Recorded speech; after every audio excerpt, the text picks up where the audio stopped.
If a horse is left to be a horse, it will lead us. We've spent centuries leading them. They lead us. They live in herds like we do. They live in some instances, they live in family groups, and they have a hierarchy. And they can pick up on our feelings. And that's kind of how it works, because they've been around us since Neolithic times. And a horse is a prey animal, we're a predator, and they don't want to be our dinner, so they've learnt to read. They have non-verbal communication. Most people will think they're just walking around eating. They're communicating all the time. They're very true, aren't they? They're non-judgmental. Oh yeah, they're authentic, aren't they? Yeah. I mean, it's like if they don't want to be involved, they won't. I mean, and if we bring a level of stress into the situation, they'll pick up on it and they may move away, or they might mirror that sort of stress between themselves, between their relationships, and it gives us the chance to step back and think, oh.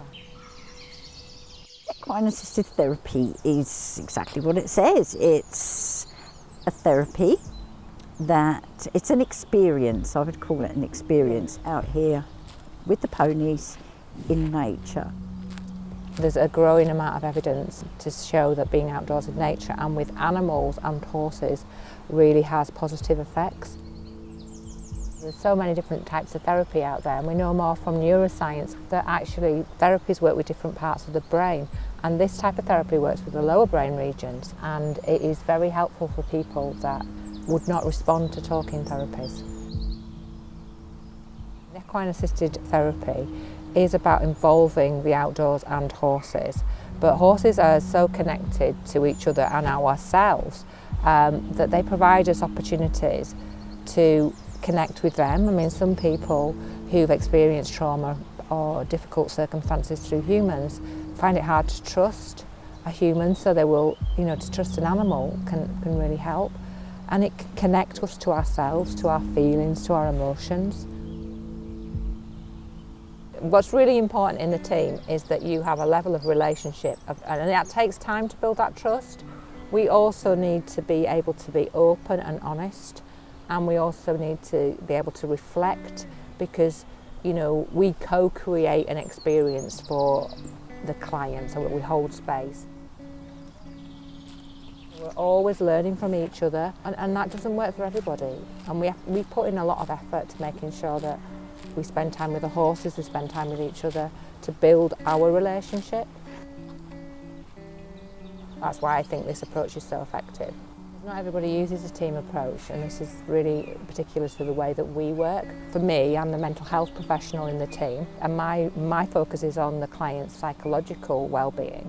But we also have a number of horses in the space, and Sue's role as the equine specialist is to focus on the physical safety and the well-being of the horses. We know each other well, and the biggest thing is we trust each other. And we trust the ponies, because it's not really a team of people and ponies. We're a one. They are the most important part of the team. And we trust them. I work with them a lot, so that I know that trust is there. And then Coral trusts me to know that I'm going to keep clients safe.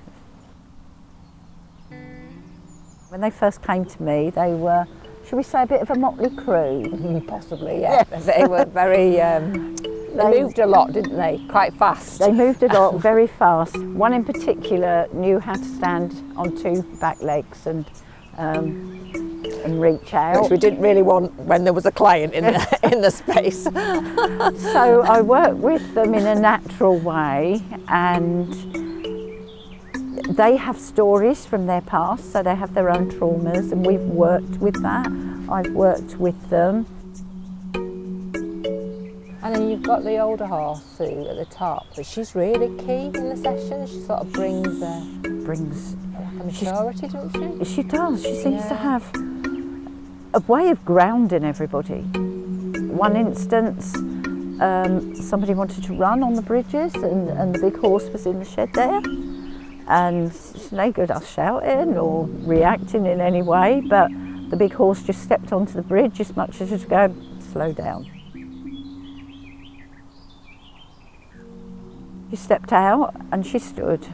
And the bridges, as you've seen, aren't very wide, and that person was not going to come through until we'd caught up. And we actually just stopped, and I just said to Coral, just let it happen. And then we saw a hand on, and then we saw her arms on, and then we saw... Just that whole personality came down for the person, didn't it? Their sort of stress levels just calmed down. Yeah. And like, oh. yeah, why that bigger horse did that at that time, who knows? She just knew. They just had this sort of innate capability of knowing. Yeah, definitely trust and communication. And non-verbal communication. We non-verbal communicate to each other all the time, don't we? We do. We're like, you know, as Cole said, you know, I can step forward when I'm so focused on the ponies. I'm getting better, but she would just sort of get my jacket. She said, "Where are you going?" "Oh, thank you for reminding me." You know, and that's so important. They're my ponies, and I always see them working, and they work differently, and I see that, and I'm a bit of a proud mum, but I also feel very, very humble. And sometimes I'll just sort of look at Cole and go, again, that non-verbal, you know. Yeah, it's lovely to see. And it can be a very humbling experience, can't it? It can, and it's like, almost like time stands still in that moment, isn't it? We actually start with observation, first of all, because they're coming to a new space. Most people that come haven't been around horses, and so we want them to be really aware. So we start just by observation, noticing the sounds, what was happening with the horses, and then when they were ready, we would ask them to go through into the pasture. Every session is different because it depends what the client is bringing. Some people need more structure. They need to say, you know, create something in the space that represents what they're coming with, such as a challenge in their family, or, you know, or in their relationship, or how the steps to move forward in their life because they feel stuck. Some people don't need that. They just need to be in the space and connect to themselves and be curious about what's happening between them and the horses. And they'll come back and talk to us about that, and then they'll go back out there. And what we know is that the processing happens as well between the sessions. It's not just in the session. When people go away, they feel differently, and they might come back the next week with their reflections about what that meant for them. And I think as well, in some instances, just coming through that gate into a field with large animals that weigh half a tonne, they're not tied up, that in itself is, is you know, it can be quite hard. Do you need to know if they've been around horses before? Not really, no. I always think about that. Like, yeah, you know. It's safety talk is very sparse. I've always kind of checked everything before anybody comes anyway. I've always done that check. I try and keep the word safety out of it. Oh, that's true. I might say to them, the horses are out there, they're free to move. Can you just be aware that they can move?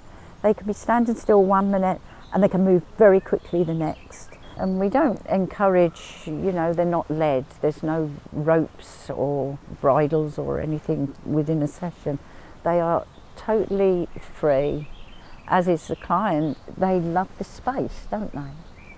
They love the space, yeah. They can run, they can jump in a puddle. Yeah, it might be probably more the younger clients. Younger clients. You know, some of our adults might do that. But yeah, you know. That bit is lovely, to see people playing. To see people play, and they just have a way of grounding us. And if you allow them to do that, they do it very gently and very subtly.